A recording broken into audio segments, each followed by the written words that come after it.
Thank you very much, Mr. Osman Dabo. I'd like to join you in welcoming our panelists and all the participants that are following us online. This webinar is being organized by the Gambia Center for Research and Policy Studies, GCRPS. Uh, I am thrilled, and I'm sure you are also very excited to be a part of this interesting webinar and to experience a cross fertilization of ideas and experiences among this very talented group of young Gambians. Now, just before we delve into the topic, um, we have four panelists, as you have already witnessed in the introduction, and we have about 1 hour 45 minutes for the panel discussion and the Q&A. Each of the panelists we have today would have a total of about 20 minutes. 15 minutes would be used to discuss the theme assigned to the panelists, and 5 minutes would be used to address structured questions and any complementary questions from other panelists. And then after that, we will have a Q&A session of about 25 minutes. We will allow for about 10 minutes and we will address one question at a time. Following that, we will have closing remarks to be delivered by Mr. Silla Konate, and that will take about 5 minutes.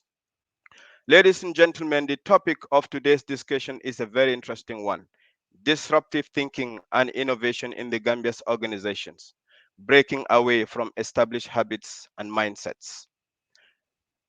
Fellow colleagues, I am excited uh, to moderate this discussion, and at the same time, I'm quite honored. And I want to state before we start that all serious development and growth seeking endeavors, whether at personal level, at institutional level, at national level, or at whatever level you can possibly conceive, must in one way or another embrace disruptive thinking and innovation. Hence the importance of today's engagement. Without much ado, I would delve right into the business of the day to invite our very first panelist, Mr. Yaya Sawo, to discuss the theme Rethinking Leadership in Organizations, the Gambian Experience. Over to you, Mr. Sawo. Okay, thank you very much, Mr. Cisse. First of all, I'd like to thank the organizers of this very important webinar, the Gambia Center for Research and Policy Studies. We're very much honored and delighted to be a part of this very important program. Specifically, I'd like to also extend my profound appreciation and gratitude to Mr. Salio Boja, who reached out to my boss, Mr. Sila Konate, and coopted him to be a part of this particular webinar. And it was through him that I got the opportunity to be here today. So special thanks to my boss as well, Mr. Sila Konate, for always challenging and inspiring us. And I'm also equally delighted to share a platform once again with my erudite lecturers. Mr. Abdul Kadir Sise taught me at the UTG, likewise Mr. Langsanya, and I'm also happy to meet Ms. Ida Sen. So without wasting further much time again, I'd like to go into the topic at hand. And my topic this afternoon is about rethinking leadership. So the motivation behind my topic is simple. My observations, my personal experiences have shown me that over time we have seemed to not really grasp the original idea of leadership, particularly in our context. In other words, I feel so many examples, and some of the questions I'll be posing later in the presentation, which are thought provoking, have made me believe that somehow the real or the concept of leadership has remained elusive. And that's why I think there's a need for a rethink. So that's why I came up with this topic. So basically, I have the outline up there on the screen. I'll start with the introduction, the definition, and then I will look at what I think it really means to us and what are some of the perceived gaps in this particular way of thinking about leadership, and then what's the way forward. As the title of the webinar indicates, no country or nation can move without change, but this change needs to be initiated by some people and needs to be carried on by others. So we begin the presentation now, because I don't have much time, and we has time for question and answers too. So we begin with saying that leadership is a highly sought after and a highly valued commodity. This is a reality all over the world. People think about leadership as one of the most important things because it can either make or break organizations or even nations. So the leadership issue is something that matters to everyone. It matters to you, it matters to me, and to everyone at every level. All right. But to be honest, leaders at the top and leadership at the top really is important because it is vital to success. And it is also a fact that great leaders and great organizations move or go hand in hand. They're complementary. Without one, you can't have the other.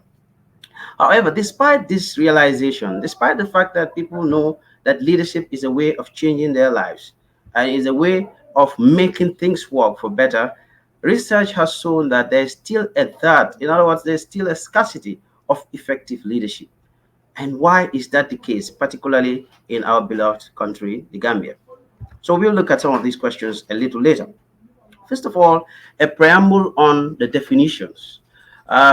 You'll agree with me that one of the biggest difficulties in the social sciences is to come up with a single or a universally accepted definition because it depends on how people look at it. However, a unifying theme in the definition of leadership is that influence is the essence of leadership. Simply put, without influence, we cannot talk about leadership. We cannot even have it. So, but to unify all these definitions, I've decided to come up with just a simple one that is given by Nothouse. And that definition goes as follows. It says leadership is a process whereby an individual influences a group of individuals to achieve a common goal. So from this definition, we can see some keywords coming out. One, it's a process, which points to the fact that it is an interaction between the leader and followers. And then we talk about the influence bit, which is so critical because without influence, we cannot talk about leadership. So let us now go on to look at the common goal aspect. Now, the common goal aspect is about mutuality, what the leader and the followers have in common. And this is so critical because this aspect of leadership attaches an ethical overtone to the whole concept of leadership. It shows the leader that you are leading a group of people and that you should take charge of their affairs and also make sure the issues that they have are attended to and that you owe it to them to live beyond expectations. In other words, you are in it to offer a service. So, this is the definition we have. It's a simple one. And like I said, I've just touched a bit on some of the key areas. Now, what I want to do is to decipher this whole concept in our situation. What does leadership really mean to us in Gambian organizations? Well, I'm not generalizing, but for most organizations, we have a different concept. And these are things I'd like us to look at. Now, I did a bit of research and I came across a very interesting piece of work from the Civil Service Reform Initiative, and this was extracted from a PhD thesis by Mr. Usain Sar. And it's about leadership, public perceptions, and managers' perception of capacity building in relation to leadership.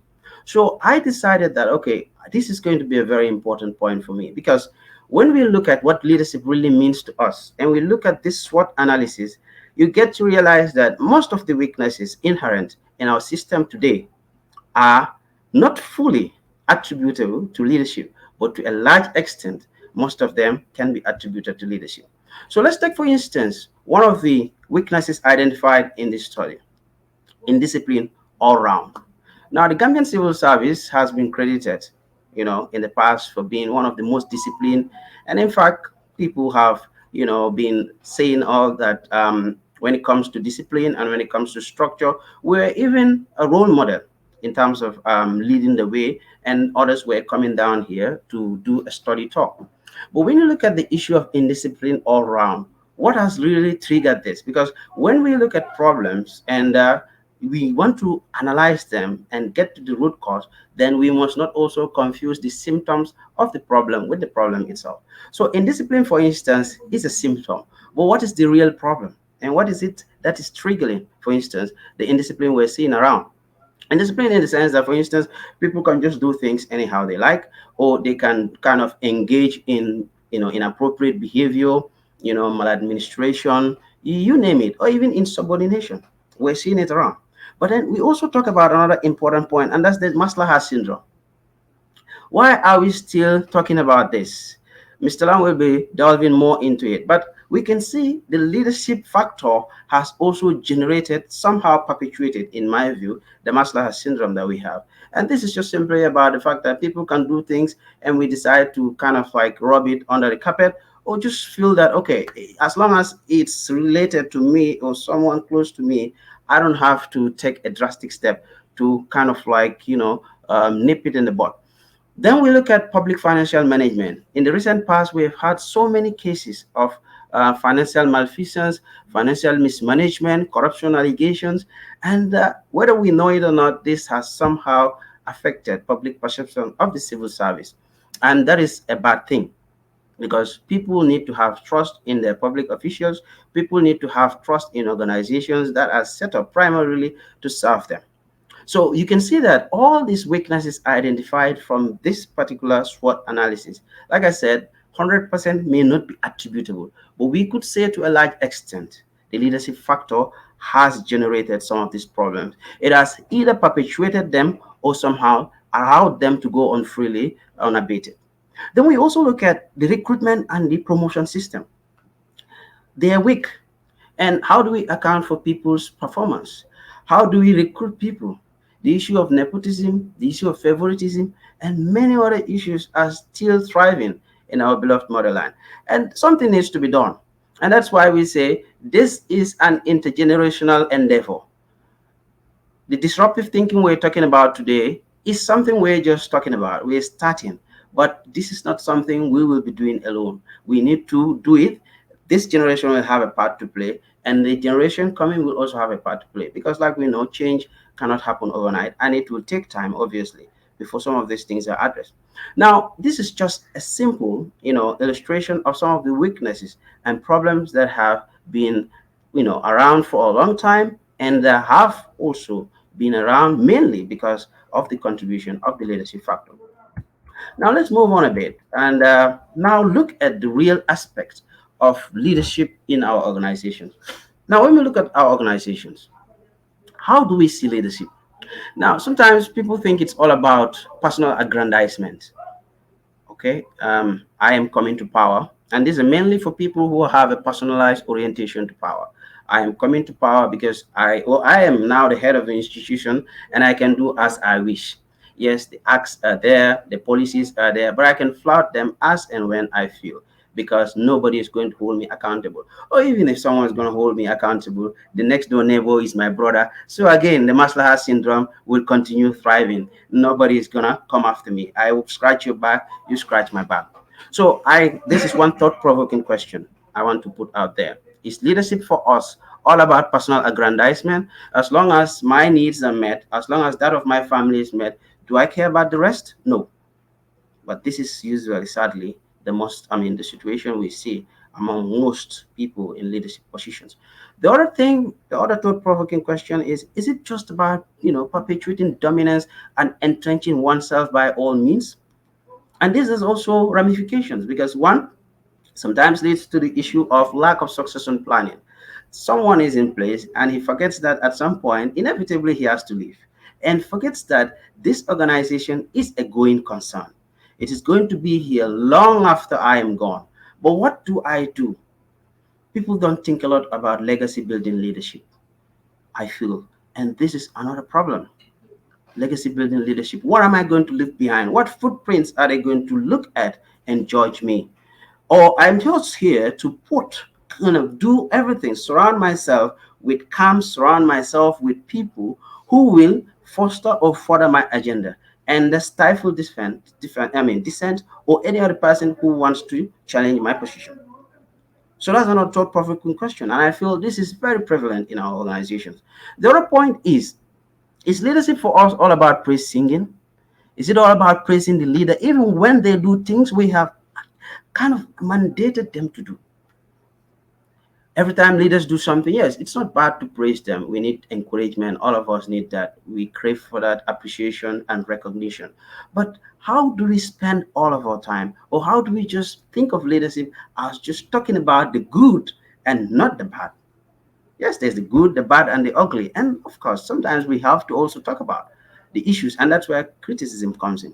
So, is it all about approving and celebrating the leader's every move?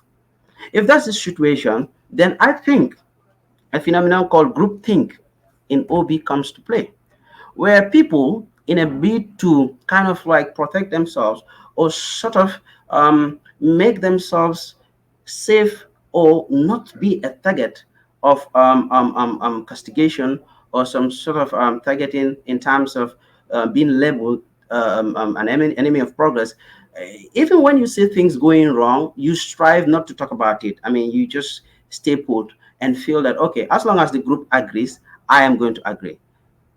So is it all about that for us? These are some thought-provoking questions I think we should answer. Or the other point is leadership for us also all about appealing to the stomachs of the people rather than to their minds? Are we feeding the minds of the people, or are we just appealing to their stomachs? And stomachs meaning here, I'm putting it in a metaphorical manner because stomach here is just about giving them handouts, giving them, fish money maybe perhaps on a daily basis, or little tokens that will kind of make them dependent on you instead of developing their mind, instead of making them feel enlightened about their role as far as followership is concerned. Is it all about that for us? Oh, is leadership also all about doing and undoing the work of others? Sometimes we see in organizations whenever there's change of management, I mean, it's a complete change of plans. No matter how good the plans are, it is shelved. Or there is a turnaround 360. I'm coming up with my agenda, so I don't want to see anything good about my predecessor's work. Is it all about that for us? Are we seeing our organizations as a going concern?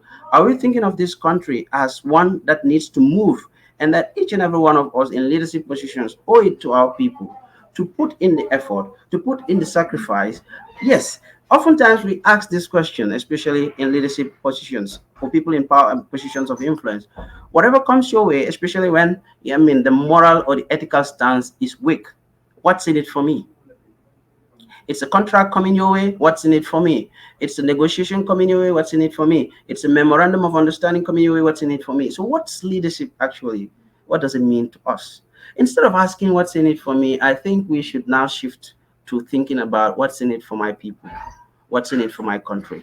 So, these are some thought provoking questions. There are many of them, but in the interest of time, I just wanted to bring up this and ask, because most of our organizations are characterized by these issues as far as leadership is concerned: personal aggrandizement, self perpetuation, praise singing, appealing to the stomachs of the people instead of their minds, doing and undoing, doing and undoing.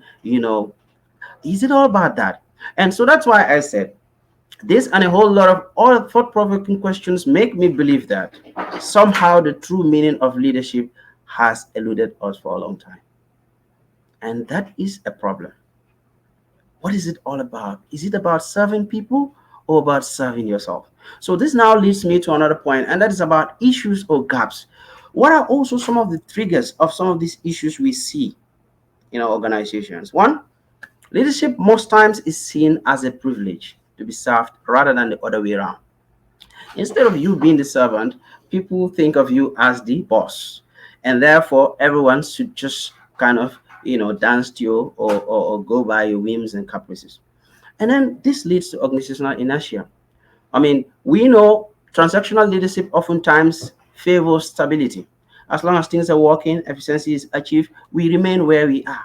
So we see these things happening. Even most of the organizations we have around, if you look at them 10 years ago, their performance compared to today, there isn't much of a difference. You realize we are more or less at the same level, and it's a vicious cycle of doing the same things over and over. Thank you Now, very much, Mr. Saho. It's your presentation is quite interesting, but if you could kindly wrap up in 1 minute, please. I'm running out of time now. In fact, Yeah, I've run out of time. Okay, fine. So I think I'll still have more time. Now, let's just go back to the issue of the paradigm shift. Now we've just identified some of the pressing problems, but I just feel to help us solve our problems, we need a paradigm shift, and that is transformational leadership.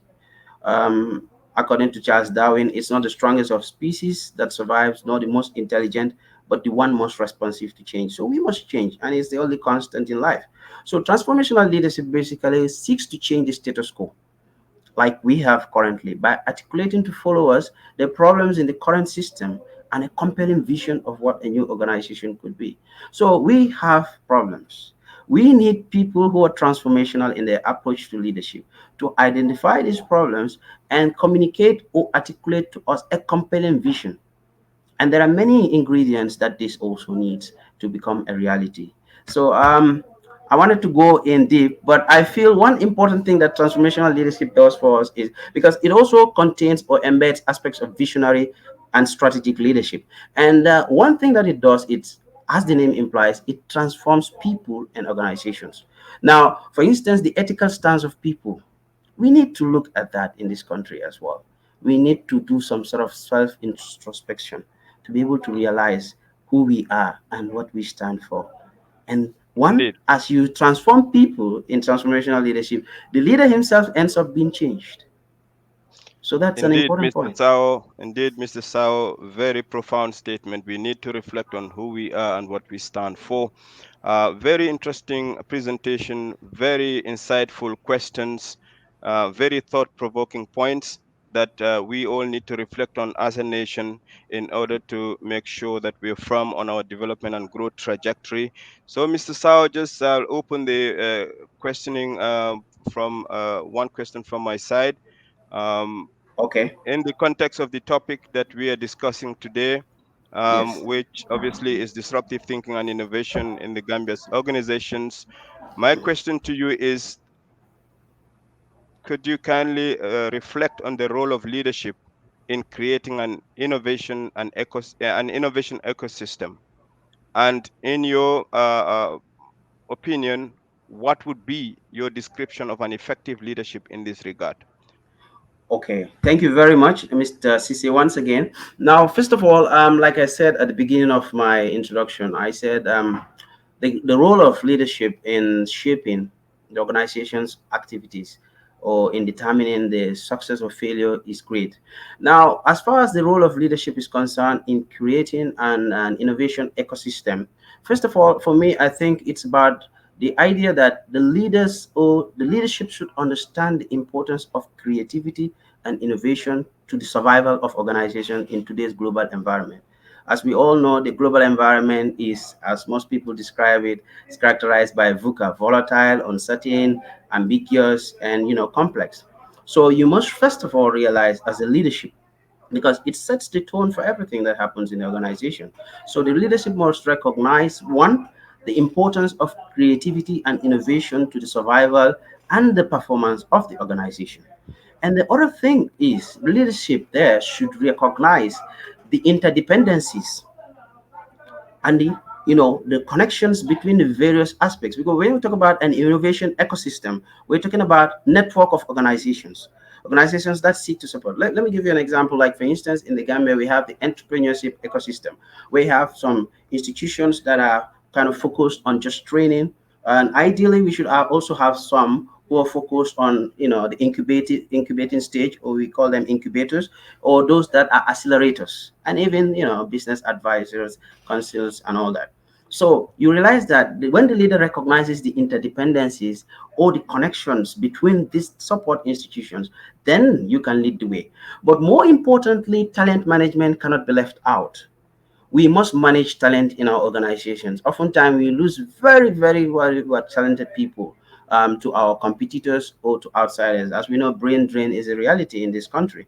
So once the leader recognizes that I have talent, and you have strategies to manage that talent, because through brainstorming, through competitions, and challenging people, you can come up with innovative ideas. So I feel the leadership should first of all chart the way for people to come up and give those things they're endowed with, their creativity, and also understand the connections between various aspects of the network, the ecosystem.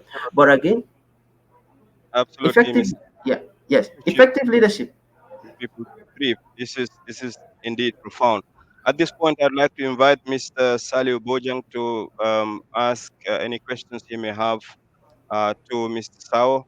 I think this discourse is really, really interesting, and I really encourage some of our institutions, especially that are active in the areas of innovation, to really take this up and continue the discussion outside this circle. Mr. Bojang, please go ahead. Okay, thank you. Yes, Mr. Abdul Kader, thank you very much for giving me the floor. And Mr. Yaya Sao, what an incredible performance you did here. I was just following through your Thank you. composition of the North House quotations all the way to the three processes you identified. Just incredible. That relates me to this point. Okay. We have managers within our institutions and various sectors. They will need an enormous help from you. What is that one thing, Mhm. one upside and one downside that has to do with Sadauda, former President Sadauda Juara, his leadership? One Okay. downside and one upside. And what is that one downside and one upside for President Yahya Jammeh, as well as the current president, President Adama Barrow, that people can learn from? Bojang. So basically, your question is about one downside and upside for each of the three presidents we've had over time, right?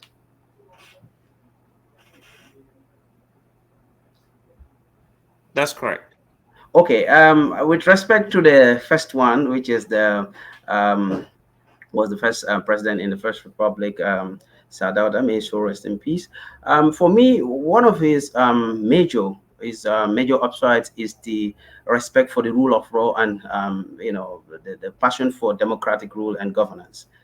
Yes, I think that thrived very well as far as records can show, and he was open and wanted to tap the best out of his people. So I think openness and encouragement and foresight was part of his strengths.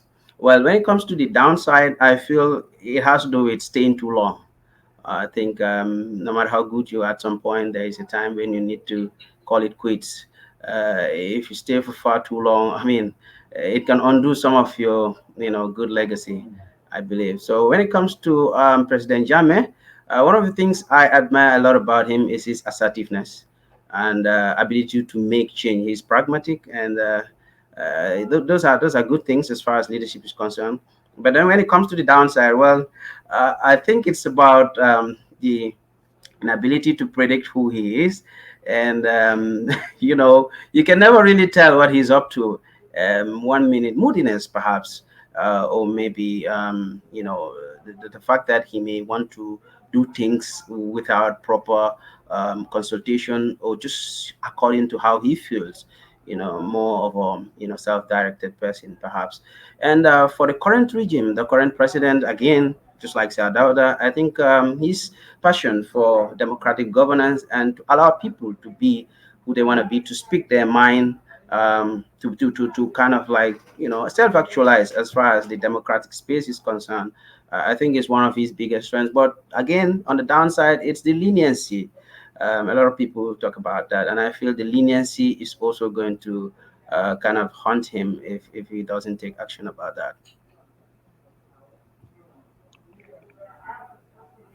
Fellow panelists, ladies and gentlemen, join me in congratulating Mr. Yaya Sao for a brilliant performance. Very, very interesting piece presented indeed. I think this discussion for sure need to continue outside these circles. If we had dedicated this webinar to only this, if we had dedicated this webinar to only this particular topic, it would have sufficed. There is a lot of important content to present indeed.